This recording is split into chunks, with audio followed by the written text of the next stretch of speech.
اب ہم تو اس کے پابند ہیں کہ جو سوال کیا جائے، ہم تو اس کی خواہش ہے کہ مسائل پوچھے جائیں. جواب تو سب دیں گے آپ کو، لیکن مسائل پوچھیں تاکہ جس کی لوگوں کو زیادہ ضرورت. مسئلہ یہ ہے کہ حاجیوں آؤ شہنشاہ کا روضہ دیکھو. اچھا، کعبہ تو دیکھ چکے، اب کعبے کا کعبہ دیکھو. لوگوں کو اس میں یہ پریشانی، کیا حضور علیہ السلام کی ذات کعبے کا بھی کعبہ ہے؟ کیا حضور علیہ السلام کا مزار پرانوار جو ہے وہ کیا کعبے کا بھی کعبہ ہے؟ اب قرآن کی آیت سن لیجئے. ارشاد باری تعالیٰ ہوا، یہ آیت مکی ہے جب حضور مکہ مکرمہ لا اقسم بہذا البلد، نہیں مجھے قسم اس شہر کی، انت حل بہذا البلد، میرے محبوب یہ قسم اس لیے اس شہر کی ہے کہ تو اس شہر میں رہتا ہے. اللہ تعالیٰ نے یہ کیوں نہیں فرمایا؟ کعبے کی عظمت ہم سب جانتے ہیں، الحمدللہ ہمارا ایمان ہے کہ کعبے پر روزانہ ایک دن میں 120 رحمتیں نازل ہوتی.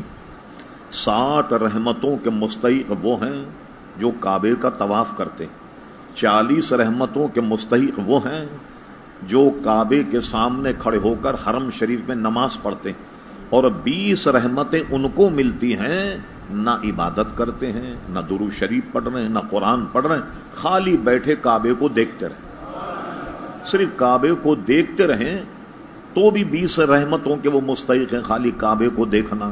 ٹھیک ہے، لیکن یہاں فرمایا کہ مجھے قسم اس شہر کی اس لیے کہ یہاں کعبہ ہے، یا مجھے اس لیے کہ یہاں زمزم کا کنواں ہے، یا اس لیے ہے کہ یہاں حجر اسود، کیا اس لیے ہے کہ یہاں مطاف طواف کیا جاتا. انت حل بہذا البلد، میرے محبوب اس شہر کی قسم، اور یہ شہر میری نظر میں مکرم معزز اس لیے ہے کہ تو اس شہر میں رہتا.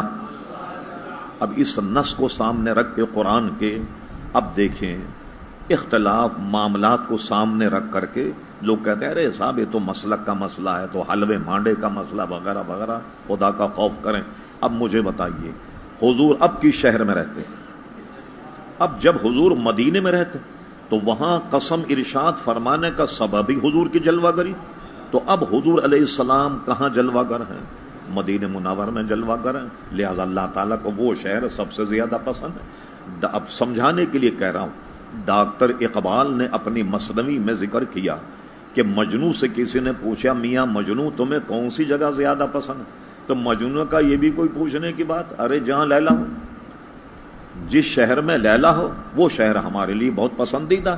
اگر ہماری لیلا قبرستان میں بیٹھ جائے وہ سب سے زیادہ ہمارے لیے مکرم معزز، اس لیے کہ ہم تو لیلا کے ماننے والے. جہاں لیلا بیٹھ جائے، بلا تشبیہ بلا تشبیہ حضور علیہ السلام اس وقت چونکہ مدینہ منورہ میں تو اب وہ جگہ اللہ تعالیٰ کو پسند ہے. اب آئیے، علماء نے اس میں اختلاف کیا کہ مدینہ منورہ افضل ہے یا مکہ مکرمہ، اس میں مختلف اقوال، آپ گہرائی میں جائیں. لیکن امت میں، پوری امت میں اس میں کوئی اختلاف نہیں کہ جہاں حضور آرام فرما رہے ہیں زمین کی وہ جگہ جو حضور کے جسم سے لگی ہوئی ہے، وہ زمین کی فضیلت نہ کعبے کو ہے، نہ حجر اسود کو ہے، نہ مطاف کو ہے، نہ زمزم کو ہے، بلکہ علماء نے لکھا نہ عرش کو ہے نہ کرسی کو. جہاں حضور علیہ السلام جو ہے وہ جلوہ گر ہیں، اس جگہ کی اتنی فضیلت ہے. اور حدیث شریف میں ہے کہ 70,000 صبح اور 70,000 شام فرشتے آن کر حضور پر درود و سلام بھیجتے، اور ان کی تبدیلی جو ہے وہ نماز عصر میں ہوتی. اور یہ بھی حدیث کے شرح میں لکھا کہ 70,000 فرشتے صبح اور 70,000 شام جب آئیں تو ان فرشتوں کی باری قیامت تک نہیں آئے گی. اللہ تعالیٰ کے یہاں اتنے فرشتے. اعلیٰ حضرت فاضل بریلوی کا ایک رسالہ ہے تخلیق ملائکہ، فرشتوں کی کثرت کیا ہے؟ انسان سے کئی 100 گنا اس زمین پر جن، اور جنوں کو قابو کرنے والے کئی ہزار گنا اس سے فرشتے. اتنی مخلوق فرشتوں کی. اور فاضل بریلوی نے اپنے فتوے میں لکھا کہ جبریل علیہ السلام جن کے 600 پر، جس کا ذکر مولانا روم نے مثنوی میں کیا، اور ایک پر اتنا بڑا ہے کہ پوری زمین بھی اس کو رکھنے کے لیے کافی نہیں، اتنا بڑا پر۔ یہ روزانہ آب کوثر میں، یعنی اس میں حوض کوثر میں غوطہ لگا، اور غوطہ لگانے کے بعد نکلنے کے بعد جب اپنے پروں کو جھاڑتے ہیں تو ایک ایک قطرے سے ایک ایک فرشتہ معرض وجود میں آتا ہے۔ تو اب 70,000 جو صبح آئیں، 70,000 شام، ان کی قیامت تک باری نہیں آتی۔ اور اعلی حضرت امام اہل سنت رحمت اللہ علیہ نے کتنی پیاری بات کہی، فرماتے ہیں ایک شعر میں کہ معصوموں کو تو ہے عمر بھر میں ایک بار جو معصوم ہے فرشتے، ان کا حال تو یہ کہ پوری عمر میں انہیں ایک حاضری نصیب ہوتی ہے مدینہ شریف۔ معصوموں کو ہے عمر بھر میں ایک بار اور عاصی پڑے رہے تو صلاح عمر بھر کی۔ اور حضور کے غلاموں کی فضلت یہ ہے کہ وہ اگر چاہیں تو پوری عمری مدینہ شریف میں گزار دیں۔ یہ وہ شرف ہے جو فرشتوں کو بھی حاصل نہیں۔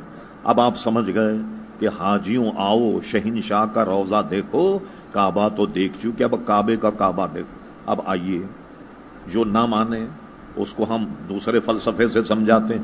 یہ بتائیے حضور علیہ السلام بھی مخلوق اور کعبہ بھی مخلوق، کعبہ خدا تو نہیں، کعبہ بھی مخلوق۔ ذرا غور کیجئے کہ سب سے احسن اور سب سے بہترین، سب سے افضل مخلوق کون ہے؟ نبی کریم علیہ الصلوۃ والسلام۔ تو پھر کیا پریشانی ہے؟ تو ہر طرح سے اس مسئلے کو، ابھی تو بہت ساری باتیں میں نے چھوڑ دی، اس پر تو پورے